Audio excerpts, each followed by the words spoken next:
When I create content that's around like you are this way because your parents treated you this way. So if I can blame your parents for your unhealthy relationship issues, then those get a lot of hits, get a lot of views. Hey guys, welcome to another episode of Blitz Growth. Excited for our guest today. I think you're going to have a really good time learning a ton from Jeff.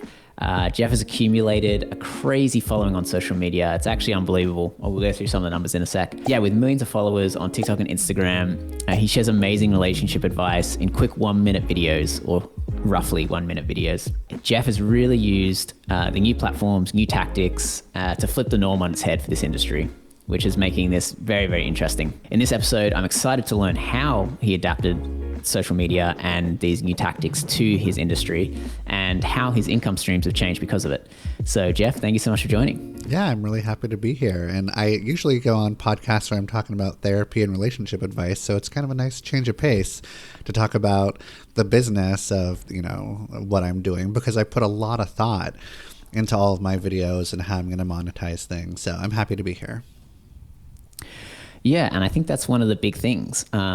You know, so many people just get told, go and create content, and they're not given any context into all the things that happen in the background, which is a lot, I'm sure you're aware of. Oh, yeah, it's a lot. And I had no idea really how much you need to put into content creation in order to continue to get traction, continue to go viral, and start building a business that you can kind of like reliably get money from, so that you can start to transition maybe into what first started out as a side hustle, but is now fully my main hustle.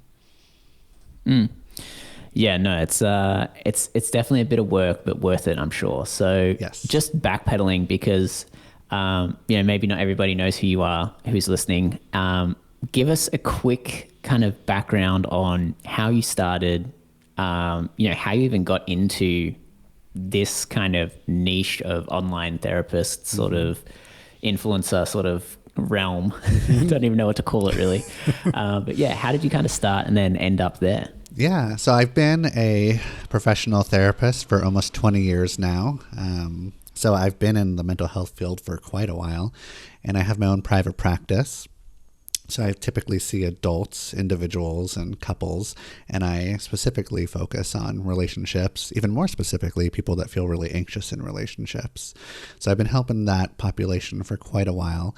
And I'm kind of a big deal in Portland. So I live in Portland, Oregon, and a lot of people know who I am here, at least professionally, because I've been helping therapists launch their practices and attract clients. And I've been working sort of like on the marketing side. I've been more of like kind of like a business to business kind of guy where I was helping therapists. But then the pandemic happened, and I got really overwhelmed, just like everybody else. And I started to zone out on TikTok all the time, just like at least an hour or two every day scrolling through TikTok. And it was such a nice, mindless activity. I probably put too much time into, but you know, like all of us do on social media. But while I was watching it, and while the pandemic was really getting going, everybody was like having their own like individual mental health crises. And so then mental health all of a sudden became like a little less stigmatized than it's ever been. And therapy, therapists, coaches, mental health content started to really trend on TikTok and Instagram. But I was mostly scrolling through TikTok at that time.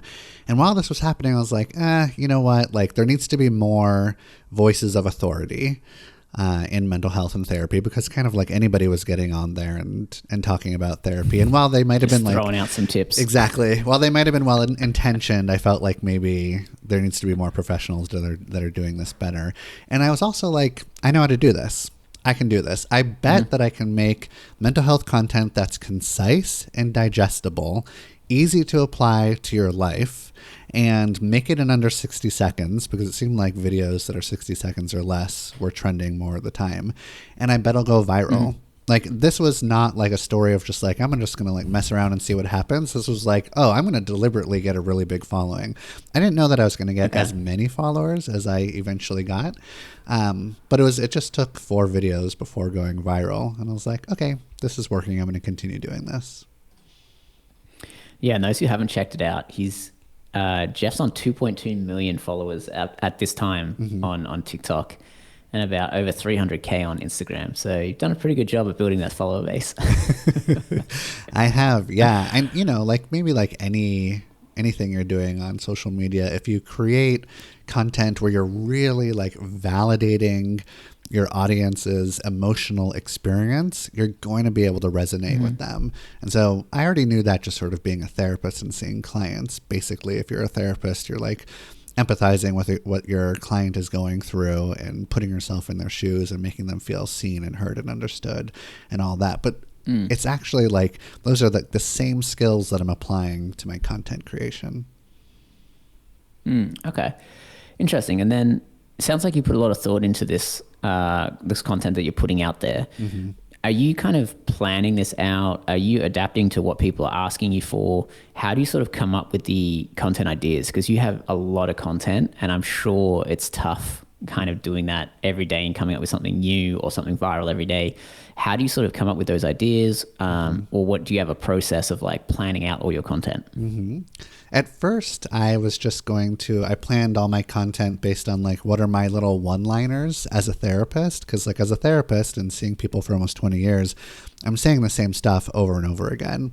And I know what resonates with my clients and what has been helpful, what's helped them kind of like move past something that's been tricky to move past. So I took some of those like one-liners and just made those into little video bits.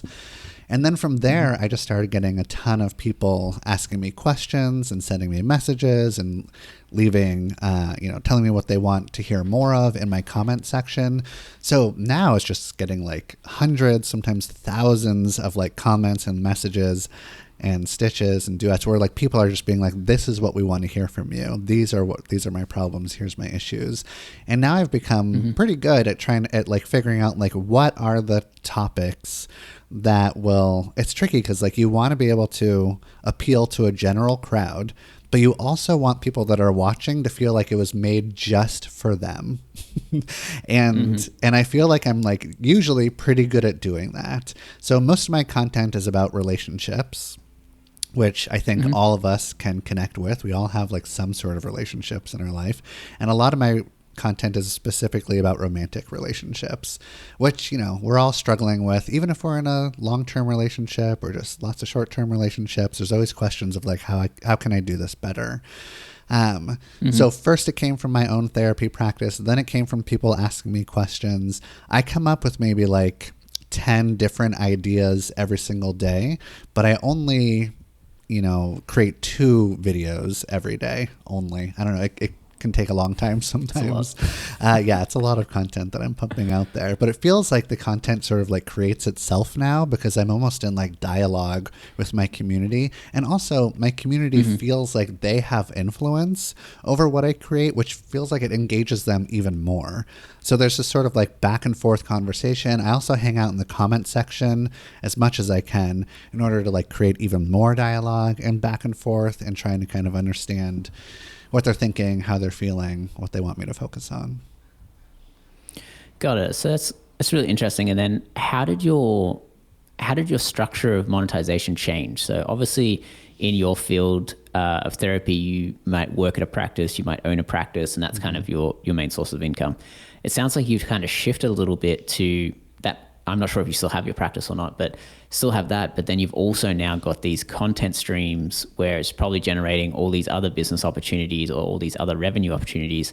So for someone who might be in kind of like a more service-based, how is your income streams changed from the traditional service-based income versus now what your like online presence has generated and what sort of opportunities and income streams that's made for you? So at first I started making videos. It started to become a big deal. And the first business opportunities that were presented to me were sponsorship deals or partnerships of like, make this sponsored video for whatever app or service somebody else is providing.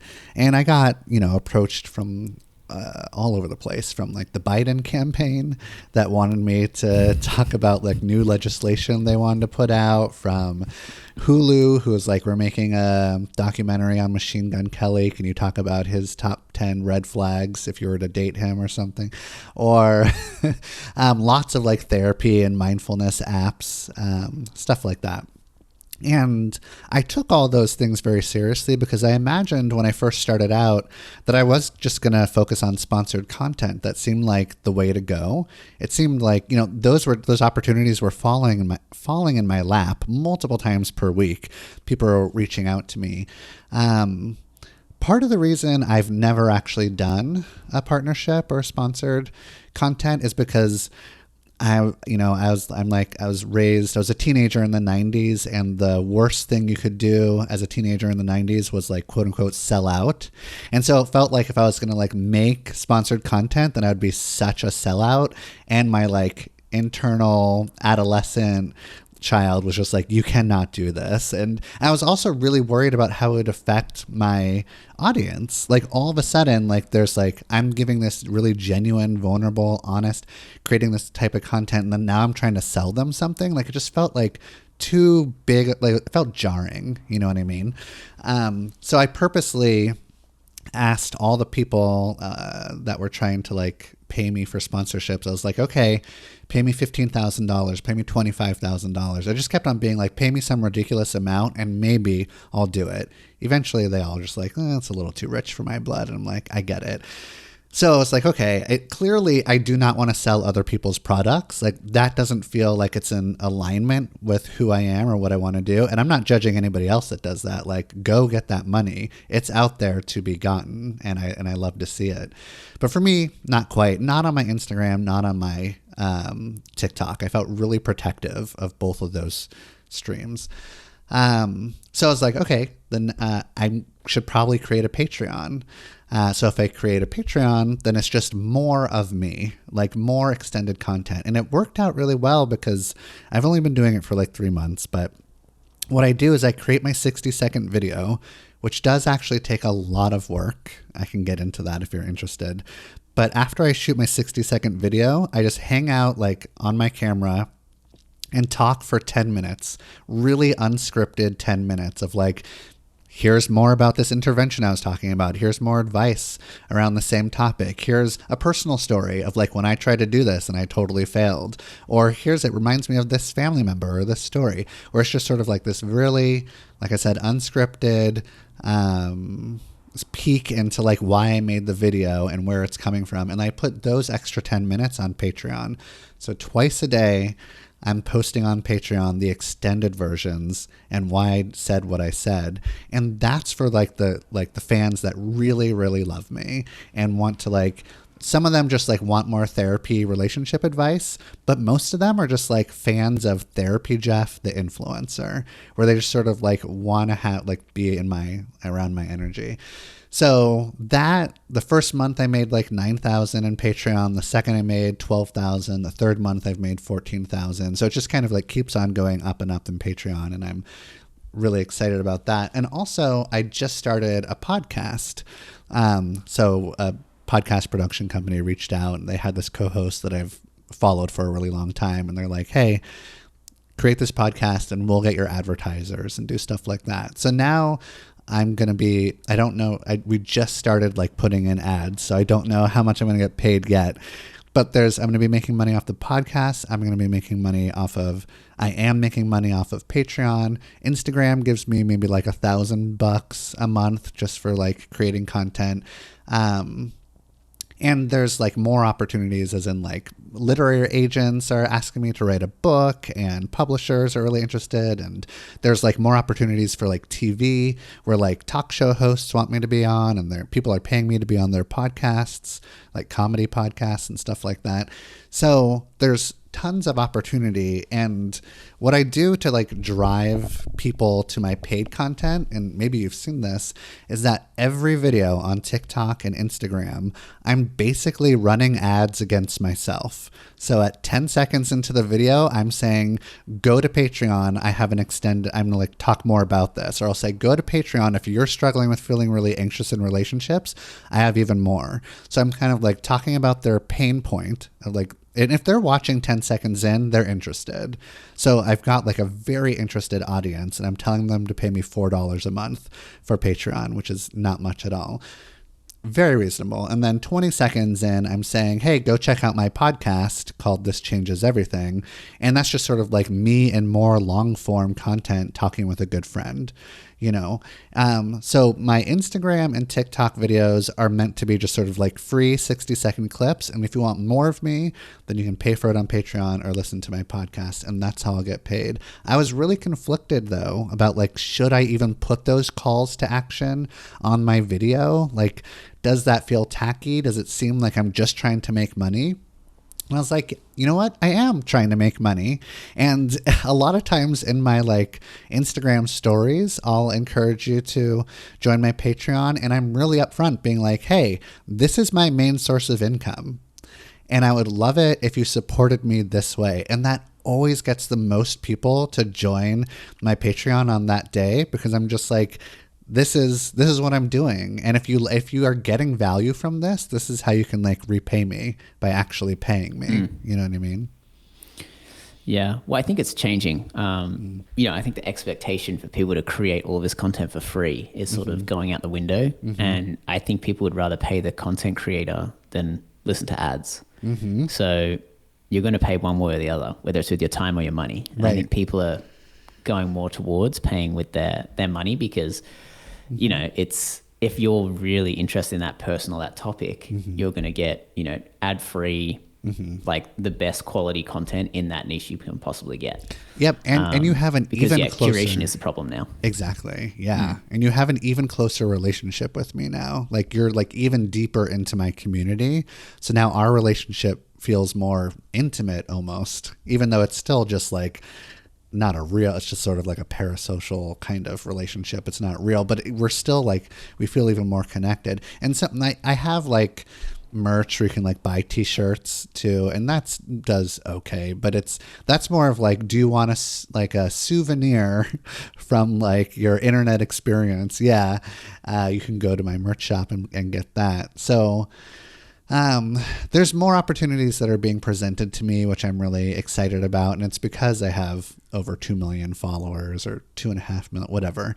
And that's really exciting. And I'm trying to be really deliberate about what I decide to do, because now I only have so much time. Like time is like the thing that I covet now. I still see clients in my therapy practice, but it's only Mondays and Tuesdays. But I also feel that like I have to keep my practice so that I can like feel grounded in what I'm doing, feel connected to what I'm doing. And it just like makes me feel legit. You know what I mean? Yeah. Yeah.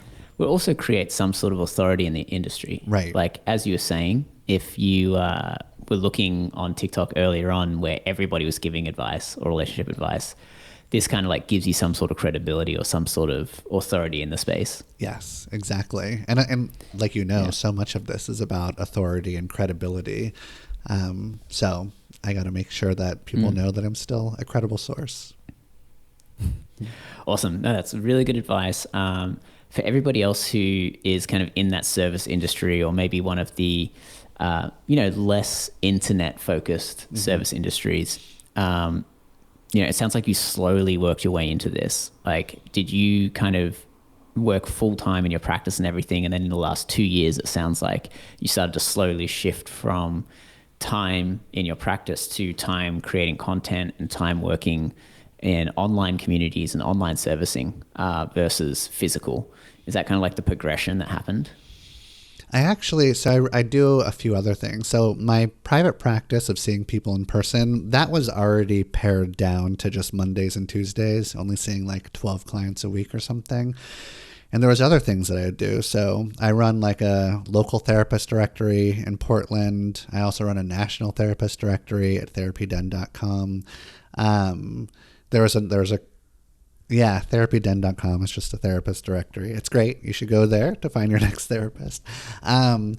And I also had a couple different podcasts. So while I was becoming like a bigger deal on TikTok, I kept my practice where it was, and I started to not put as much energy into the other projects or businesses that I was running, and instead I like paid other people to run them. So I was able to get like virtual assistants to take care of a bunch of the other things that I do. So I could, but there was a lot of overlap, so that I was like doing everything all at once at a certain point, because I wasn't making any money from the videos on TikTok for a while. And I just had to be like, well, there's obviously a platform that's being built here with a lot of content that people are liking. This feels like a gold mine, even though I don't know exactly how to like make money off of it quite yet. So it's just like, that means I'm going to have an incredibly busy year where I'm trying to do it all. But I knew that there was going to be an end to that once I was like continuing to focus on my content creation. And it's nice because like as a therapist, I'm only talking to one person at a time for 1 hour, and I'm having like hopefully a really big positive impact on them. But with like talking to millions of people all month long, I'm able to have maybe a smaller impact, but a much larger footprint. So it still feels like I'm doing what I want to do, or I'm like helping people feel better in relationship, or feel better with themselves, or understand themselves more clearly. I'm happy with how it's turned out so far. Nice. That's awesome. And then so with the therapist directories, that's another stream of income, I suppose, which we didn't go over. Yep. I mean, those were originally created years ago to like create like passive income, where therapists pay to have a profile, and then clients can go on there to find a therapist for free. It worked in Portland when I first launched it like 8 years ago, because I was already really connected to the mental health like community.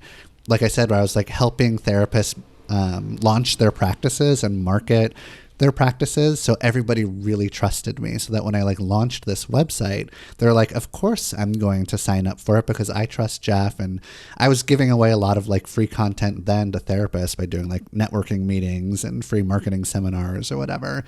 So Wow. Okay. It just sort of worked out for me. Wow. So you've really been pretty on the entrepreneurial side from day one, like even before kind of you did all the content with social media and started Patreon and all that sort of stuff. You were actually very, very entrepreneurial in all the previous ventures you've kind of done too. Oh yeah. I've been really, really entrepreneurial. And my sort of, the way that I go about all of it, like I have 5 different like counseling centers in Portland where I rent out just part-time affordable office space for therapists so they can easily launch their practice and start seeing clients. And what I do with all of them is just like, I'm going to try to give away free or incredibly affordable but high quality services for everybody. And I'm just going to try to get as many people to sign up as I possibly can. Even for Therapy Den, if you sign up for Therapy Den, you can just get a free profile. I will not charge you. And I'll only charge you if you want to like boost your profile for $10 a month. So everything I do is really free. And if you want to pay me, then you'll get like premium content. So I've been doing this for a long time, and it just sort of like naturally fit into TikTok and Instagram. Yeah. Well, it's kind of like the driver for the eyeballs. And then you've created all these different businesses that will take in those eyeballs and turn them into revenue, which is obviously a win-win. Right. And then for the marketplace, does that mean that you are a developer as well? Or did you have, a team behind all of this? No. Well, for the Portland Therapist Directory, I paid a creative agency to make the website for me, and then I ran it. And then for the National Therapist Directory, I got a buddy who's a web developer, and me and him made the directory together, so we like share in the equity. So a lot of times I'll just like find somebody that I'm like can work with really well, and I'll like offer them a percentage or equity. Or if I don't know you very well, then I'll just like pay you a flat fee and for your time and services, and then I'll go ahead and run it myself. Got it. Yeah, because you are doing a few different things. So I assume there's like a team helping you, and it sounds like you're choosing either business partners or, you know, someone to obviously just run the day to day in like a VA situation or something like that. Awesome. No, that's amazing. You've done so much, so you're leveraging your time extremely well. Thanks. A few more questions before we wrap up. So some of your videos have millions and millions of views. Have you seen any trend on what content or types of videos that you're creating that seem to always do really, really well?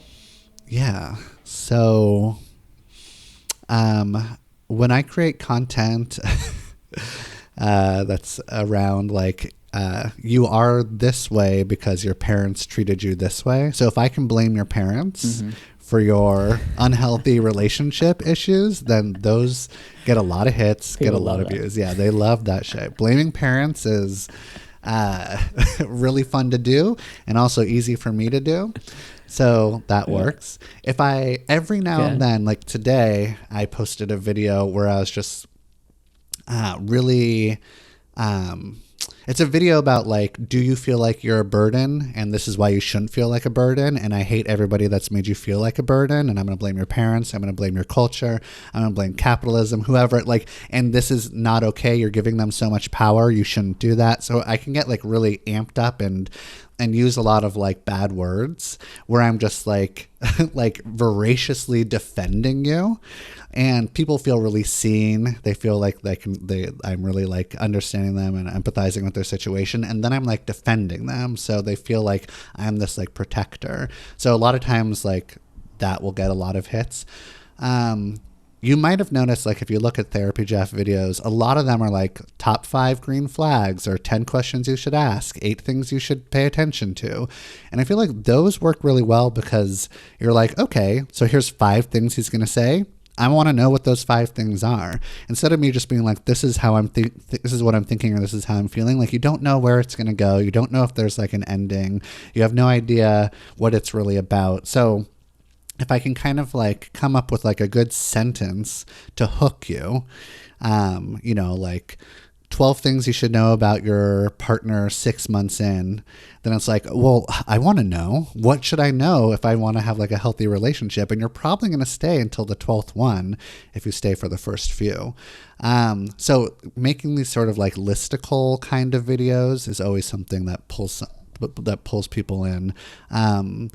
Letting them know that this, you know, if you're healthy, then you're like this. If you're in like an unhealthy relationship, this is what's going on.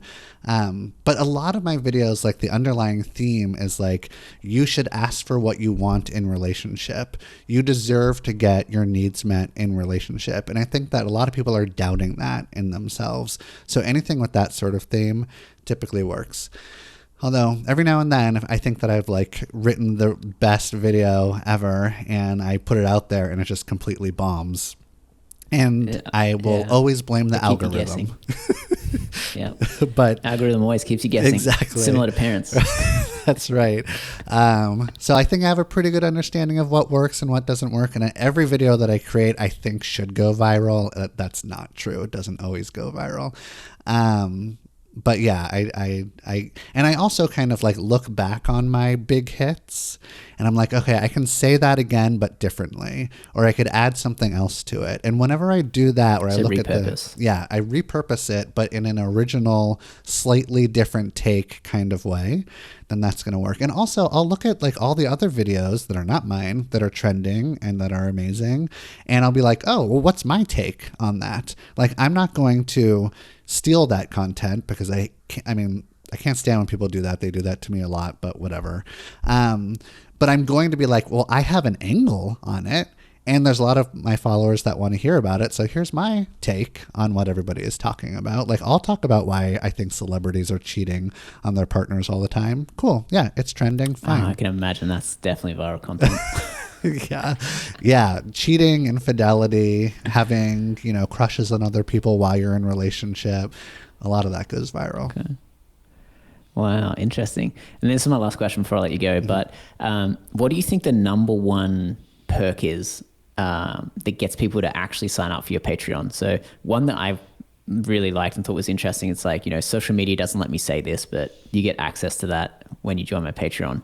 I'm assuming it's going to be that, but let me know if there's something else that you think is the main reason people sign up for Patreon, just to help other people structuring their Patreon list of benefits. I like to ask everybody what they think their number one perk is. I mean, that's partly it, is that like I can't really talk about like sexy or spicy, like sex advice just specifically. Like it's hard to get that through on TikTok or Instagram. That's going to get banned or taken down or something. So yes, I get to talk about all the sexy things on Patreon, sex advice and stuff. But the thing that typically converts is me being like, okay, so here's your issue. You're constantly finding yourself in short-term 2 to 3 month relationships. And I'm going to, in my TikTok or Instagram, I'm going to like validate your emotional experience, maybe give you like one reason that's happening. If you want to hear 5 other reasons you could be continuing to experience this problem that you hate, then meet me in Patreon and I'll give you just like the full download of everything I'm going to say. So I'm going to give you 1 or 2 helpful pieces of advice that hopefully will do something for you. But I've got 10 more even better ones where I go into like very detailed explanations of how to work through stuff. So that's the main driver, is here's a little bit and here's even more in Patreon. Got it. Okay, and I suppose it's way more fun running a Patreon than like making a course or something like that, because I think people get sick of courses. I've made courses in the past, and oh God, everything has to feel like so perfect, and I have to like think about the flow and how I'm guiding people through the course, and it takes a lot of work. And with Patreon, it's just like, this is who I am, unfiltered, and let's just go for it. So yeah, it's a lot less energy. I put a ton of energy into the 60-second videos, where I'll spend, on average, it takes me like an hour and a half to create one 60-second video, to go from like coming up with the idea, writing the script, doing 15 takes, editing it down, posting it, staying in the comments, whatever. But then the Patreon video is just 5 or 10 minutes, depending on how long I want to talk after the 60-second video. So yeah, it's working out really well. Nice. Well, Jeff, amazing inspiration to everybody out there in the service industry, looking to be content creator, looking to pivot, looking to innovate and be an entrepreneur. So many great ideas. Where can we find you? Where can we learn more about you? Where can we get in touch with you? What's some final send-off notes for us? Yeah. You can find me, search for Therapy Jeff on TikTok and Instagram, also YouTube, but I kind of abandoned YouTube because that felt like I was like putting in so much effort there and it didn't feel like it was paying off as much as I wanted it to. But of course you can find me on Patreon at Therapy Jeff as well, or therapyjeff.com. The thing that I think has like made my content or my TikTok and Instagram so successful is that I am incredibly consistent. People are counting on me to post every day, and I'm happily doing it. And even though I'm basically only talking about relationships all the time, there's so many different directions. So my content is typically like pretty different every single time. So it's consistent, it's different. There's also like, I'm a therapist, so I think some people have a understanding of therapists being sort of like wearing their cardigans, not really self-disclosing about what's going on for them, and kind of like being real professionals, which is good. Like that's what a lot of therapists are. But I'm going to try to be edgy, or I'm going to try to be funny, or I'm going to try to be irreverent. I'm going to like show you what my like real personality is, but I'm also going to still have like authority in the field.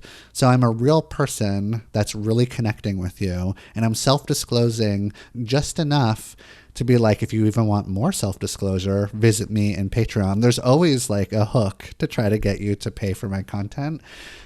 There's always more. So yeah, it's the consistency, it's the varied content, and then I like show up as an actual authentic person when I make it. Nice. Yeah, I think the no ads is a huge thing too. I'm sure like in the long run, that probably pays off a lot when you haven't, sold out. Exactly. The no ads has made it so that like they can trust that it's not going to be, I'm not like going to be inauthentic, and I'm basing my like authority on authenticity. So it's worked out for me. Awesome. Well, guys, don't forget to leave a comment. Let us know if you enjoyed this episode, if it was helpful. Jeff, really appreciate all the time that you put in today. And yeah, you shared so much value. So really appreciate it. And thank you so much. Yeah, thanks for having me here. Talk to you later. Hey guys, we put a bunch of effort into making great content for this YouTube channel. So please hit subscribe, leave us a comment, hit like, and tell a few friends about it.